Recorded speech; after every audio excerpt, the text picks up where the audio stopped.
এ পর্যায়ে আমরা জানবো জাকাত ফরজ হওয়ার কিছু শর্ত আছে। আপনি সামান্য কিছু সম্পদের মালিক হলেই যে জাকাত ফরজ, ব্যাপারটি এমন নয়। এটার কিছু প্রক্রিয়া আছে। এই প্রক্রিয়াগুলোর মধ্য দিয়ে যদি আপনি যান তবে আপনার জাকাত ফরজ হবে। জাকাত ফরজ হওয়ার মোট 5টি শর্ত আছে। এ পর্যায়ে আমরা জাকাত ফরজ হওয়ার সে 5টি শর্ত নিয়ে আলোচনা করবো ইনশাআল্লাহ। জাকাত ফরজ হওয়ার প্রথম শর্ত হচ্ছে নিসাব, অর্থাৎ একটা সুনির্ধারিত পরিমাণ আছে যে এই অ্যামাউন্ট, একটা শারিয়া কর্তৃক নির্ধারিত স্ট্যান্ডার্ড আছে, এই স্ট্যান্ডার্ড পরিমাণ সম্পদের মালিক হলে তবে আপনার উপর জাকাত ফরজ। এর নিচে যদি হয় তাহলে আপনার উপর জাকাত ফরজ নয়। এগুলো নিয়ে আমরা বিস্তারিত কথা সামনে বলছি। তাহলে প্রথম শর্ত হচ্ছে নিসাব পরিমাণ সম্পদের মালিক হওয়া। 2 নম্বর শর্ত হচ্ছে যেটাকে আরবিতে বলে হালানিল হাউল, 1 বছর অতিক্রান্ত হওয়া, সেটা চান্দ্র বৎসর, পুরো 1 বছর আপনার কাছে ওই নিসাব পরিমাণ সম্পদ থাকা, এটা হচ্ছে দ্বিতীয় শর্ত। 3 নম্বর শর্ত হচ্ছে আল মিলকিয়া, ওনারশিপ, সেটা আপনার সম্পদ হওয়া।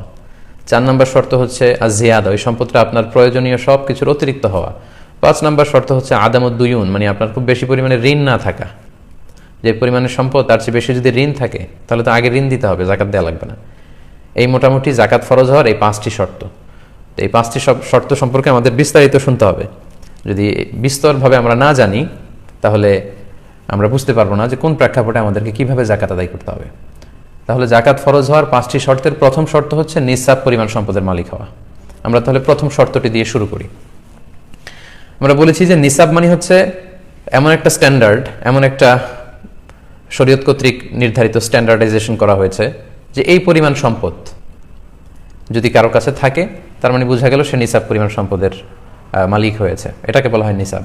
তো নিসাবের ক্ষেত্রে 2টি জিনিস দিয়ে শরিয়া আল ইসলামিয়া নিসাবকে নির্ধারিত করেছে। একটি হচ্ছে স্বর্ণ আর একটি হচ্ছে রৌপ্য, গোল্ড অ্যান্ড সিলভার। যেহেতু একটা সময়ে গোল্ড এবং সিলভার দিয়ে সবকিছু কেনা বেচা হতো এবং তখনকার সময় কারেন্সি বা মুদ্রা বলতে স্বর্ণের মুদ্রা, রূপার মুদ্রাই ছিল, দিনার দিরহাম। পরবর্তীতে এখন আমরা যে পেপার মানি ইউজ করি, কাগজের ক্যাশ বা টাকা, এটা আবিষ্কৃত হয়েছে। কিন্তু বেসিকলি কারেন্সি ছিল আগে গোল্ড এবং সিলভার। তাই এটা দিয়েই আল্লাহ রাসূল সাল্লাল্লাহু আলাইহি সাল্লাম জাকাতের নিসাব নির্ধারণ করেছেন। তো স্বর্ণের ক্ষেত্রে নিসাব হচ্ছে, আমরা কম বেশি সবাই এটা জানি যে 7.5 তোলা স্বর্ণ যদি আমাদের থাকে তাহলে তিনি নিসাব পরিমাণ সম্পদের মালিক হলেন।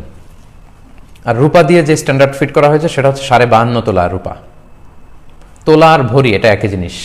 তাহলে 7.5 তোলা বা 7.5 ভরি স্বর্ণ আর 52.5 তোলা বা 52.5 ভরি রূপা। ইন্টারন্যাশনালি এটাকে গ্রাম দিয়ে যদি আমরা কনভার্ট করি তাহলে স্বর্ণের ক্ষেত্রে 85 গ্রাম স্বর্ণ আর রৌপ্যের ক্ষেত্রে 595 গ্রাম রূপা। এই যে 2টা স্ট্যান্ডার্ড, গোল্ডের স্ট্যান্ডার্ড 7.5 ভরি বা 85 গ্রাম স্বর্ণ, আর রূপার জন্য স্ট্যান্ডার্ড হচ্ছে 52.5 ভরি বা 52.5 তোলা, যেটাকে গ্রাম দিয়ে বলে 595 গ্রাম। এই যে 2টা স্ট্যান্ডার্ড, এটা যদি কেউ মিট করে তাহলে তার নিসাব পরিমাণ সম্পদ আছে বলে এটাকে কনসিডার করা হবে। কিংবা এর সমপরিমাণ টাকা, 7.5 তোলা স্বর্ণ কিংবা 52.5 তোলা রূপা কিংবা এর সমপরিমাণ ক্যাশ টাকাও যদি আপনার কাছে থাকে তাহলে আপনি এই যে থ্রেশহোল্ড যেটাকে বলে স্ট্যান্ডার্ড অ্যামাউন্ট, এটা আপনি মিট করেছেন বা টাচ করেছেন এবং আপনি নিসাব পরিমাণ সম্পদের মালিক হয়েছেন বলে কনসিডার করা হবে। এখন এখানে সমস্যা যেটা, সেটা হচ্ছে আমরা সবাই জানি যে সিলভারের দাম কম কিন্তু গোল্ডের দাম অনেক বেশি। তা এখন গোল্ড দিয়ে যদি আমরা নিসাব ধরি তাহলে অনেক বেশি টাকা থাকা লাগে, তাহলে জাকাত ফরজ হয়। আর রূপার নিসাব যদি ধরি তাহলে খুব অল্প টাকা থাকলেই জাকাত ফরজ হয়ে যায়। এখন আমরা কি করব? কারণ আমরা যদি গোল্ড দিয়ে নিসাব ধরি তাহলে দেখা যাচ্ছে যে 7.5 তোলা স্বর্ণের দাম প্রায় বাংলাদেশি টাকা হিসেব করলে, যদিও স্বর্ণের মধ্যে অনেক ক্যাটাগরিজ আছে, আমরা যদি 22 ক্যারেটের স্বর্ণের কথা বলি অনেক দাম, 18 ক্যারেট হিসেব করলে আরও কম। তো দেখা যাচ্ছে যে 18 ক্যারেটের এটাও যদি ধরি তাহলে 3.5 লক্ষ টাকা ক্রস করবে। আজকে একটা হিসাবে দেখলাম যে আমি প্রায় 3,70,000 টাকা। তাহলে মোর দেন 3.5 লক্ষ টাকা যদি কারো কাছে থাকে তাহলে তার নিসাব পরিমাণ সম্পদ আছে বলে কনসিডার করা হবে যদি গোল্ডেরটা ধরি। কিন্তু তার বিপরীতে রূপার নিসাব যদি আমরা কনসিডার করি সেক্ষেত্রে 52.5 তোলা রূপার দাম বা 595 গ্রাম রূপার দাম আসতেছে সর্বোচ্চ 50-52 টাকা। 1 ভরি 1 তোলা রূপার দাম যদি 1,000 টাকা করে আমরা ধরি, এরকমই শুনলাম দামটা, তাহলে ম্যাক্সিমাম এটা 50,000-52,000 টাকা আসতেছে। তো কোথায় 50,000 আর কোথায় 3.5 লক্ষ, 7 গুণ বেশি ডিফারেন্স। তো এক্ষেত্রে আমরা কি করব? এক্ষেত্রে 2টা মতামতই আছে। গোল্ডের মেজারমেন্টও ধরা যেতে পারে, যেহেতু এটা শরিয়াতে নির্ধারিত প্রেসক্রাইব করা হয়েছে। আবার রূপার, সিলভারের এটাও ধরা যেতে পারে। এখন আমরা কোনটা ধরবো? আমরা এই ব্যাপারে ছোট্ট একটা অ্যানালাইসিস শুনলে আমরা বুঝতে পারবো যে আসলে কোনটা ধরা উচিত।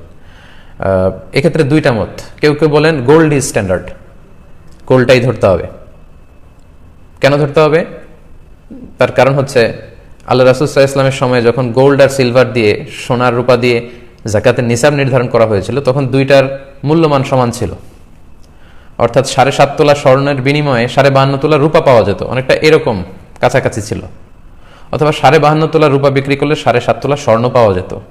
তার মানে এটা একটা সোশ্যাল স্ট্যান্ডার্ড তখন এরকম ছিল যে এই পরিমাণ গোল্ড থাক বা সিলভার থাক, স্বর্ণ থাক বা রূপা থাক, এই পরিমাণ হতে হবে, এবং এটা থাকলে একজন ব্যক্তির উপর যাকাত ফরজ হবে। কিন্তু পরবর্তীতে দেখা গেল যে লোকজন সিলভার খুব একটা ইউজ করছে না, গোল্ড ইউজ করছে, ফলে সিলভারের দাম কমতে লাগলো, কিন্তু স্বর্ণের দাম কমেনি। তার মানে রাসূল সাল্লাল্লাহু আলাইহি ওয়াসাল্লাম যে স্ট্যান্ডার্ড ঠিক করে দিয়েছিলেন ওইটা এখনো পর্যন্ত বজায় থাকে গোল্ডের মধ্যে, সিলভারে সেটা বজায় থাকে না, যেহেতু সিলভারে ফল করেছে। এই জন্য ওনারা বলেন যে গোল্ড ইজ স্ট্যান্ডার্ড। আচ্ছা, 2 নম্বর তারা যে যুক্তি দাঁড় করায় সেটা হচ্ছে যাকাতের ক্ষেত্রে বলা হয়েছে তুখযু মিন আগনিয়াইহিম, যাকাত ধনীদের থেকে নেওয়া হবে, ওয়া তুরাদ্দু আলা ফুকারাইহিম, আর গরিবদের মধ্যে বন্টন করা হবে। তো রূপার নেসাব যদি ধরা হয় তাহলে এমন অনেক লোককে যাকাত দিতে হবে যারা আসলে ধনী না, তাদেরকে আমরা ধনী বলি না। অর্থাৎ 50,000 টাকা আসলে এখন অনেকের কাছেই থাকে। একজন ঝালমুড়িওয়ালা, তারও এখানে সেখানে হিসাব করলে 50,000 টাকা তার কাছে আছে। রিক্সা চালায়, তার কাছেও হয়তো থাকতে পারে। অনেক ছেলেরা টিউশনি করে ঢাকায় বিভিন্ন জায়গায় মেসে থেকে যারা চলে, তাদের অ্যাকাউন্টে এবং তাদের কাছে 50,000 থাকে, এবং কারো কাছে 50,000 টাকা পরিমাণ যদি থাকে তাহলে সাধারণত আমাদের সোসাইটিতে তাদেরকে আমরা ধনী বলি না। এজন্য ওনারা বলেন যে এটা আসলে লজিক্যাল না, বরং গোল্ডের মেজারমেন্টটা এটা লজিক্যাল। তাদের 3 নম্বর কথা হচ্ছে যে গোল্ডের দাম কিন্তু স্টেবল, বারে কমে খুব সামান্য, রূপার মতো এত ফল করে না, তো ওইটা স্টেবল ঠিকই আছে। রূপা কমতে শুরু করেছে, তাদের কথা হচ্ছে রূপা কমতে কমতে যদি আরো কমে যায়, দাম যদি অনেক কমে যায়, তখন এই যে থ্রেশহোল্ড বা এই যে স্ট্যান্ডার্ডটা দাঁড় হবে রূপার ক্ষেত্রে, সেটা অনেকটা হাস্যকর হবে যে এই পরিমাণ টাকা থাকলে যাকাত দিতে হবে, কিন্তু হাদিসে বলা হচ্ছে ধনীদের দিতে হবে। তো এই পরিমাণ টাকা কারো কাছে থাকলে তাদেরকে তো আমরা ধনী বলি না, এটা হচ্ছে ওনাদের যুক্তি। আর রূপাকে নেসাব ধরতে হবে যারা বলে, তাদের যুক্তি হচ্ছে যাকাতটা গরিবের হক। সো এমন নিসাব আমাদের ধরা উচিত যে এটা ধরলে গরিবরা বেশি উপকৃত হবে। আপনি যদি রূপার নিসাব ধরেন, অর্থাৎ 50-52 হাজার টাকা যদি আপনি নিসাবের অর্থ ধরেন, তাহলে অনেক লোককেই যাকাত দিতে হয়, ফলে একটা বিশাল সংখ্যক গরিব লোকেরা এ থেকে উপকৃত হবে, বেশি সংখ্যক লোক যাকাত দান করবে, ফলে উপকৃত হবে। তো রূপার নিসাবটা ধরলে যেটা লাভ হয়, 2 দিক থেকেই লাভ। যিনি যাকাত দিচ্ছেন তারও লাভ, যিনি নিচ্ছেন তারও লাভ। যিনি দিচ্ছেন তার লাভ হচ্ছে তিনি সওয়াব পেয়ে ধন্য হচ্ছেন, কারণ হাদিসে আছে যে এটা পাহাড় সম হয়ে ফিরে আসে, হাত্তা তাকুনা মিসলাল জাবাল। আপনি যে যাকাত দান করবেন এটা বিফলে যাচ্ছে না, এটা পাহাড় সমান বড় করে আল্লাহ তাআলা আপনাকে ফিরিয়ে দিবেন আবার, এই বিশ্বাসটা আমাদের থাকতে হবে। আর যিনি নিচ্ছেন, গ্রহীতা, তিনি উপকৃত হচ্ছেন আর্থিকভাবে। তাহলে রূপার নেসাব যদি এটাকে যদি আমরা স্ট্যান্ডার্ড ধরি, তাহলে 2 দিক থেকে সুবিধা, দাতা এবং গ্রহীতা উভয়ই লাভবান। দাতা লাভবান হচ্ছে আখিরাতে, এবং যেই লাভটা আমাদের খুব বেশি দরকার।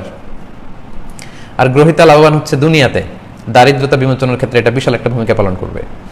So with all this aspects and discussion, 2 দিকের সব যুক্তি তথ্যপাত্য আমরা পেশ করার পরে আমরা এই সিদ্ধান্তে আসতে পারি যে আমরা রূপার যে নেসাবটা এইটা সাজেস্ট করা উচিত।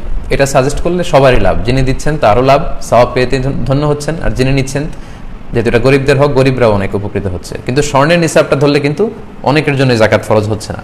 বাট এখানে একটা জিনিস খেয়াল রাখতে হবে, যেহেতু আল্লাহ রাসূল সাল্লাল্লাহু আলাইহি ওয়াসাল্লাম স্বর্ণেরও নিসাব উল্লেখ করেছেন, কেউ যদি স্বর্ণের নিসাবটা ধরে এবং তার কাছে যদি মনে হয় যে না এটা বেশি লজিক্যাল, রূপারটা আমি ধরবো না, তাহলে এটাও ঠিক আছে।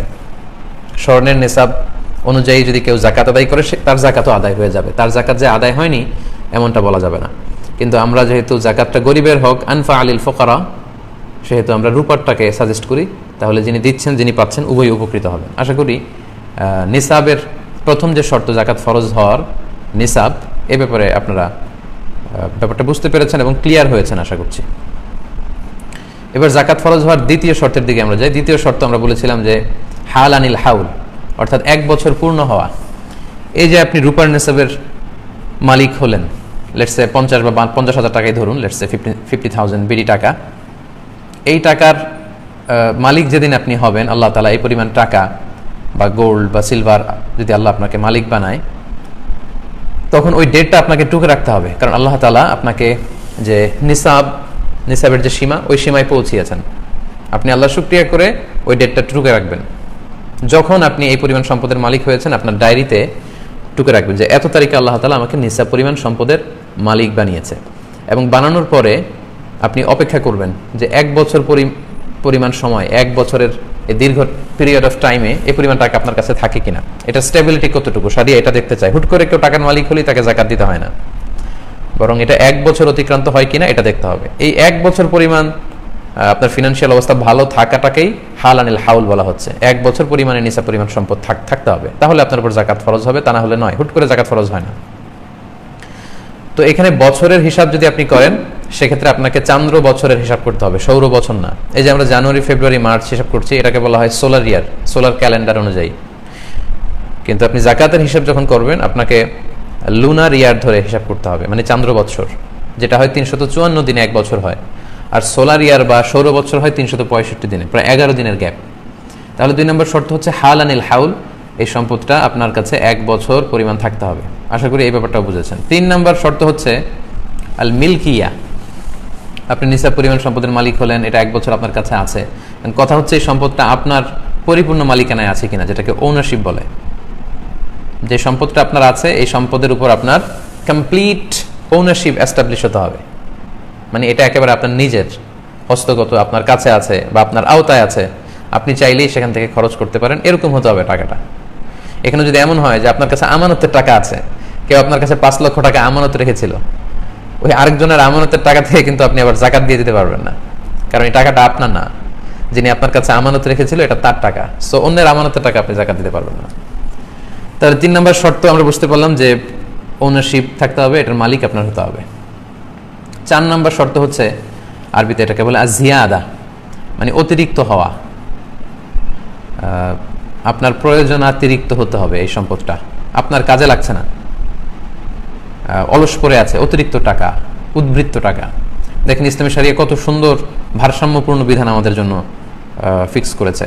ইসলাম বলছে যে তোমার সকল খরচ, আপনার পার্সোনাল এক্সপেন্সেস যা আছে, আপনার ফ্যামিলি এক্সপেন্সেস, আপনার ট্রান্সপোর্টেশনের জন্য যে খরচ লাগে, আপনার অ্যাকোমোডেশন বা লিভিং কস্ট, যেই ফ্ল্যাটে আপনি থাকছেন ওই ফ্ল্যাটের ভাড়া আপনি ঠিকমতো দিতে পারছেন, আপনার বাচ্চাদের স্কুলিং, আপনাদের মেডিকেল এক্সপেন্সেস, যেটা চিকিৎসার জন্য যত খরচ, এসব যাওয়ার পরে, ইভেন আপনার হালাল এন্টারটেইনমেন্টের পরে আপনি প্রতি বছর কোথাও ট্যুর করেন বা বেড়াতে যান, এগুলোর খরচ তো ঠিকঠাক মতো চলছে। অর্থাৎ আপনার খাওয়া দাওয়া, চলাফেরা, বাচ্চাদের পড়াশোনা, একটা সম্মানজনক লাইফ লিড করার পরে যদি প্রতি মাসেই আপনার কাছে এরকম 50-52 হাজার টাকা অতিরিক্ত থেকে যায়, এবং এটা পুরো বছর ব্যাপী আপনার কাছে থেকে যায়, ঠিক তখন আপনার উপর যাকাত ফরজ হয়, এর আগে না। অর্থাৎ আপনার নিত্য প্রয়োজনীয় সবকিছু খুব স্মুথলি, আপনার life leading system is very smooth, খুব স্মুথলি আপনি সবকিছু করছেন, আপনার কোনো সমস্যা হচ্ছে না, সব চাহিদা আপনি ফুলফিল করতে পারছেন। তারপরেও কিছু টাকা, নিসাব পরিমাণ টাকা যদি আপনার কাছে থেকে যায়, ঠিক তখনই শরিয়া আপনার উপর যাকাতকে ওয়াজিব করে, তার আগে নয়। তাহলে 4 নম্বর শর্ত আমরা জানলাম যে এটা আপনার অতিরিক্ত, কাজে লাগছে না, অলস টাকা, উদ্বৃত্ত টাকা পড়ে আছে, ওইটার উপর যাকাত ফরজ, আপনার প্রয়োজনীয় টাকা থেকে যাকাত দিতে বলা হয়নি।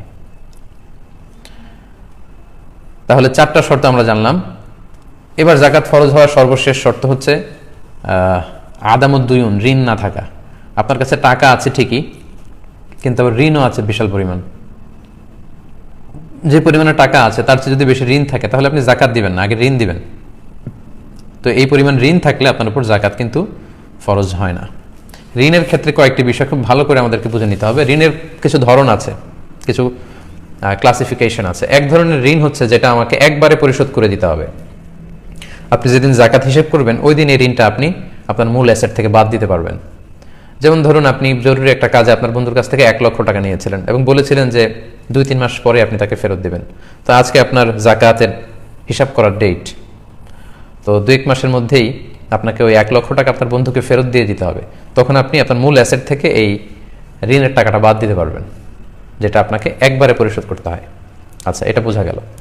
এবার আসি, কিছু ঋণ আছে একবারে পরিশোধ করতে হয় না, কিস্তিতে পরিশোধ করতে হয়, যেটাকে ইনস্টলমেন্টে যেই ডেটটা আমরা দিয়ে থাকি। এরকম অনেক সময় হয় যে আমি কিস্তিতে গাড়ি কিনলাম, 10 বছরের কিস্তি, প্রতি বছর আমাকে এত এত টাকা দিয়ে দিতে হবে। সেক্ষেত্রে আপনার পুরো ঋণের টাকা কিন্তু আপনি বাদ দিতে পারবেন না, কারণ বাংলাদেশে এরকম অনেক সিআইপি আছে, অনেক বড় বড় ব্যবসায়ী আছে যারা হাজার হাজার কোটি টাকা ব্যাংক থেকে ঋণ নিয়ে থাকে। তারা যদি যাকাত হিসাব করার সময় বলে যে আমার তো ঋণ আছে, আমি যাকাত দেব না, তাহলে তো উনি আর জাকাত দিবে কি, উনারই আরো জাকাত দেওয়া লাগবে, কারণ ঋণগ্রস্ত ব্যক্তিকে তো জাকাতের টাকা দিয়ে হেল্প করা যায়। তো এই ধরনের বড় ব্যবসায়ী যারা আছে ওনারা এটার আওতাভুক্ত নয়। এখানে আমি স্বাভাবিক ঋণের কথা বলছি, আপনার জরুরি প্রয়োজনে বেসিক নিডস পূরণের জন্য আপনি যেই ঋণ করেছেন, সেই ঋণ যদি কিস্তিতে পরিশোধযোগ্য ঋণ হয়, ইনস্টলমেন্টের ঋণ হয়, সেক্ষেত্রে আপনি পুরো ঋণের টাকা বাদ দিতে পারবেন না। আপনি বাদ দিবেন হচ্ছে ম্যাক্সিমাম 12 মান্থস, 12 মাসের ঋণ। কারণ জাকাতের হিসাবটা হচ্ছে এটা ইয়ারলি একটা ক্যালকুলেশন, এক বছরের হিসাব। তো সামনের এক বছরে আপনার কত টাকা কিস্তিতে ঋণ পরিশোধ করতে হবে সেটা আপনি বাদ দিতে পারবেন, মানে 12 মাস। 12 মাসে আপনি কত ঋণ পে করবেন শুধু অতটুকু বাদ দিতে পারবেন, এর চেয়ে বেশি আপনি বাদ দিতে পারবেন না।